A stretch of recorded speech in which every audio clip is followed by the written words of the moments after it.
వస్తున్న ఎలిగేషన్కి సంబంధించి ప్రధానంగా రీమెయిన్స్ పెట్టాలని చెప్పి తెలుగు మీడియం వాళ్ళు డిమాండ్ చేస్తూ ఉన్నారు. మాకు అన్యాయం జరిగిందని వాళ్ళు ఖచ్చితంగా చెప్తా ఉన్నారు. మీరేం చెప్తారు?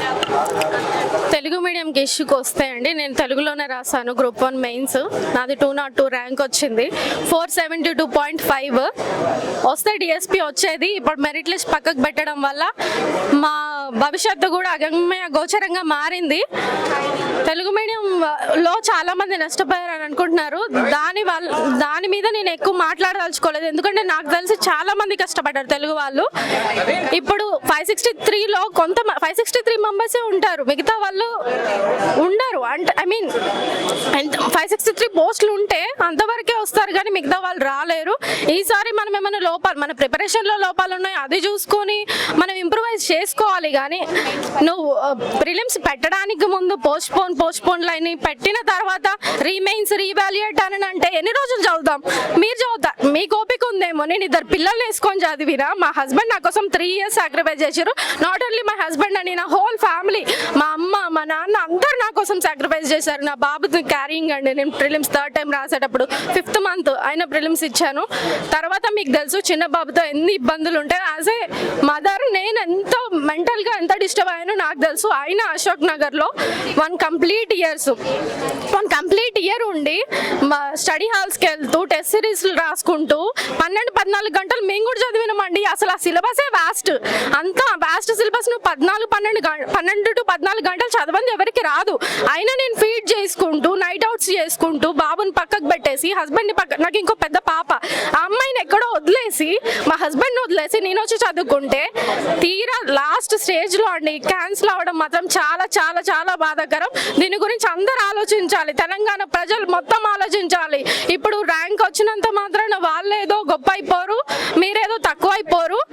మీరు సక్సెస్ అయినప్పుడు సపోర్ట్ చేశారు, అలానే కింద పడ్డప్పుడు సిచ్యువేషన్ ప్రకారం వాళ్ళు అదే అడుగుతా ఉన్నారు. మాకు రీమెయిన్స్ పెట్టండి, ఖచ్చితంగా మాకు ఇబ్బంది జరిగింది, అవకతవకలు జరిగాయి, మా పొజిషన్లో ఉంటే మీకు అర్థమవుతుంది అనేది వాళ్ళు ఇదే పాయింట్లో ఏమనిస్తా ఉన్నారు.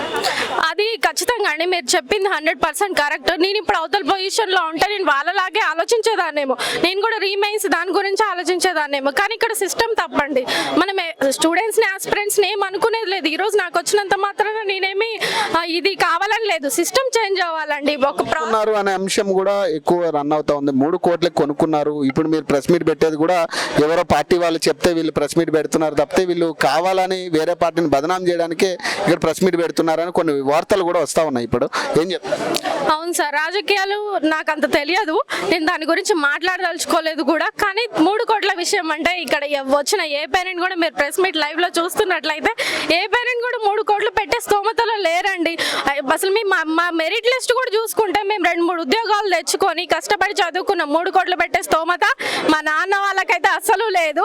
మీరు మా విలేజ్లో వెళ్ళి ఎంక్వైరీ చేసుకుని అందరు చెప్తారు నేను ఎట్లా చదువుతాను, మా ఫ్యామిలీ బ్యాక్గ్రౌండ్ ఏదో. మా నాన్నకి సెంటు భూమి కూడా లేదు, ఆయన కష్టపడి చదివించాడు చిన్నప్పటి నుంచి. వచ్చే అలిగేషన్స్ మాత్రం 3 కోట్లు అది ఇది అని చెప్పి మమ్మల్ని పావులుగా వాడుకుంటున్నారండి ఈ రాజకీయాల్లో. అంతేగాని మేమైతే జెన్యూన్గా ఏం డబ్బులు పెట్టి కొనలేదు, అది మాత్రం వాస్తవం అండి నా సైడ్ నుంచి. అయితే మీరేం చెప్తారమ్మా? ఏదో తెలుగు మీడియం వాళ్ళు ఎలిగేషన్ చేస్తా ఉన్నారు, మీరేం చెప్తారు? తెలుగు మీడియం వాళ్ళు మీ మీద ఎలిగేషన్ చేస్తా ఉన్నారు కదా. ఇప్పుడు తెలుగు మీడియంలోనే రాశానండి, నాకు కూడా 460 మార్క్స్ వచ్చాయి. 393. అన్యాయం జరుగుంటే మేము లిస్ట్లో ఉండే వాళ్ళం కాదు కదండి. ఇప్పుడు మీరు చూసుకుంటే బయట నేను తెలుగు మీడియంలో చదివాను, గవర్నమెంట్ స్కూల్లో. మా తమ్ముడు ఉన్నాడు, ఆయన కూడా గవర్నమెంట్ స్కూలే కానీ ఇంగ్లీష్ మీడియంలో చదివాడు. ఎందుకంటే జనరేషన్స్ మారుతున్నాయి, అందరూ ఇంగ్లీష్ మీడియంలో ప్రిపేర్ అయ్యే వాళ్ళు ఎక్కువ మంది ఉన్నారు. ఇప్పుడు నేను రాస్తే నాకు తెలుగు మీడియంలో రాసి వస్తే జెన్యూన్ అని, అదే మా తమ్ముడు అదే స్కూల్లో చదువుకొని రాస్తే ఆయనకు వస్తే జెన్యూన్ కాదు అని అనలేం కదా. అందరూ ఇంగ్లీష్ మీడియం వైపు మారుతున్నప్పుడు మనం ఇంకా మైండ్ సెట్స్ మార్చుకోకపోతే ఎట్లా చెప్పండి? కంటెంట్ ఇంపార్టెంట్, దిద్దే ఎవాల్యుయేటర్. రీమెయిన్స్ కావాలి మాకు, ఖచ్చితంగా మాకు ఇబ్బంది జరిగింది కాబట్టి రీమెయిన్స్ కండక్ట్ చేయాలి మీరు అని వాళ్ళు అడుగుతా ఉన్నారు కదా. మరి మీరు దీనికి ఏం చెప్తారు? రీమెయిన్స్ అనేది 1 day ఎగ్జామ్ కాదండి. ప్రిలిమ్స్ 3 times క్యాన్సిల్ చేసినా కూడా ఎవరు బయటికి రాలేదు, ఏం మాట్లాడలేదు. జెన్యూన్ క్యాండిడేట్ చాలా నష్టపోయారు కానీ ఎవరు బయటికి రాలేదు, ఏం మాట్లాడలేదు. మెయిన్స్ అనేది ఎన్ని ఇయర్స్ ప్రిపేర్ అయ్యి 7 days అన్ని డేస్ కష్టపడి రాసి ఇంత దూరం వచ్చి ఇప్పుడు మళ్ళీ ఇదంతా కాదు ఎగ్జామ్ క్యాన్సిల్ అంటే మేమందరం ఎక్కడ పోతాం చెప్పండి? జెన్యూన్ గా ప్రిపేర్ అయిన వాళ్ళం. మా ఏజెస్ పెరిగిపోవట్లేదా? మేము సెటిల్ అవ్వకుండా లైఫ్ లో మ్యారేజెస్ చేసుకోకుండా ఏదో జాబ్ వస్తుంది ఏదో సాధిస్తామనే దాకా వచ్చింది. ఈ రకమైన పరిస్థితుల్లో అడ్డుకోవడం అనేది ఏం చెప్తారు దీనికి? మేము ఇంకా పైకోర్టుకి వెళ్తున్నారండి, గవర్నమెంట్ వెళ్తుంది, ఆస్పిరెంట్స్ కూడా వెళ్తున్నారు, కోర్టులో న్యాయం జరుగుతుందని అందరు నమ్ముతున్నారు. ఒక్క నిమిషం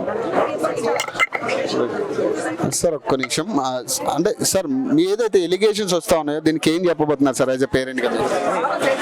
ఇలాంటి మళ్ళీ రిపీట్ కాకుండా చూడండి. ఇప్పుడు ఉన్న వారికి కంపల్సరీ జాబులు ఇవ్వాలి. వాళ్ళు జెన్యున్ గా రాశారు ర్యాంకర్స్, ఖచ్చితంగా జాబులు ఇవ్వాల్సిందే గవర్నమెంట్. ఇంత కష్టపడి చదివి రిజల్ట్ వచ్చి ఉద్యోగాలు వచ్చే టైంలో ఈ రకమైన పరిస్థితి అనేది ఏం చెప్తారు?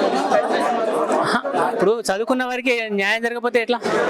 ఇటు అన్యాయం జరుగుతుంది. ఇది ఖచ్చితంగా దీన్ని వీళ్ళు రాజకీయ కక్షలు ఇది జరుగుతున్నాయి లోపల, అవి అంతే తప్ప కానీ పిల్లలు కరెక్ట్ జెన్యున్గా రాశారు, జాబ్ ఇవ్వాలి కంపల్సరీ. ఏదైతే 3 కోట్లకు ఉద్యోగాలు కొనుక్కున్నారనే దాని మీద మీరు పేరెంట్స్ గా ఏం చెప్పబోతున్నారు? 3 కోట్లు కాదు, వాళ్ళ దగ్గర 30,000 కూడా లేవు వీళ్ళ దగ్గర. యాక్చువల్ గా ఇది అనవసరమైన ఒక నోటి అట్లా వాడేసారు అంతే తప్ప కానీ అది అనవసరం. అది 3 కోట్లు కాదు, ఒక్కొక్క అకౌంట్ లో చెక్ చేసుకోమని. ఇప్పుడు మీరు పెట్టిన లైవ్ కింద కూడా చాలా వరకు ఇది కాంగ్రెస్ పార్టీ వాళ్ళు పెట్టించిన ప్రెస్ మీట్ అని చెప్పి కొంతమంది కామెంట్ చేస్తా ఉన్నారు. లేదండి ఇది 563 మంది బాధతో పెట్టుకున్న ఇది ప్రెస్ మీట్, ఇది తల్లిదండ్రులది అంతే సార్. అంటే మీరు కూడా ఏం చెప్తారు సార్ వచ్చిన ఎలిగేషన్స్ కి సంబంధించి? ఇప్పుడు ఏదైతే ఉద్యోగాలు కొనుక్కున్నారనో రకరకాల అంశాలు వస్తా ఉన్నాయి, రీమీన్స్ కండక్ట్ చేయాలని చెప్తా ఉన్నారు. ఉద్యోగాలు వచ్చే టైంలో ఈ రకమైన ఎలిగేషన్స్ వీటికి ఏం చెప్తారు సార్ యాజ్ అ పేరెంట్?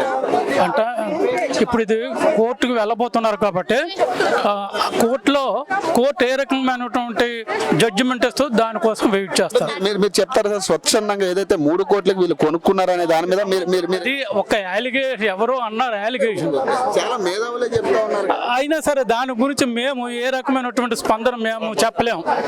అది కోర్టుకు తేలుస్తుంది ఈ విషయాన్ని. మీ పిల్లల అంశంలో ఇప్పుడు ఉద్యోగాలు వచ్చి నియామక పత్రాలు అందుకునే టైంలో ఈ రకమైన పరిస్థితులు తీసుకురావడం, లేదా ఈ రకంగా వచ్చి కోర్టు తీర్పు వచ్చిన తర్వాత రీఫిలిమ్స్ పెట్టాలని వాళ్ళు ఎలిగేషన్ చేయడం ఏం చెప్తారు సార్? ఇప్పుడు పేరెంట్స్గా మేము బాధపడుతున్నాం, మాతో పాటు పిల్లలు మరీ ఎక్కువగా బాధపడుతున్నారు. కాబట్టి ఇది ముఖ్యంగా ప్రభుత్వం ముందుకొచ్చి సెలెక్టెడ్ క్యాండిడేట్స్కి సరైనటువంటి ఆ న్యాయం జరిగేటట్టు అది చూడాలి. ఇది కోర్టు ఫైనల్గా ఏమి ఇస్తుంది అన్నటువంటిది దానికోసం మళ్ళీ వెయిట్ చేస్తాం అంతా.